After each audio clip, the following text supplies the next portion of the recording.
считается, что закон принимается с тем, чтобы обеспечить возможность в будущем произвести отчуждение телевышек, что является самым, наверное, пожалуй, серьезным богатством этого телевидения, общественной компании. В этой связи мы должны четко определить концептуально и в законе заложить, что никаких отчуждений, ни здания, ни вышки, то есть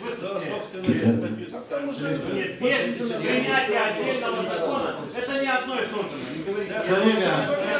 Коллега, я понял, могу ответить. Нет, дело в том, что в старом законе не было, кто является собственником, не было учредителя, ничего. В новом законе мы определяем, что собственником телевышек всего является народное собрание. Нету отчуждения.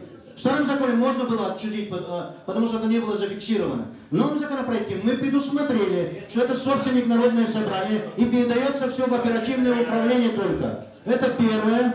И второе. Учредителем является Народное собрание Гагаузии.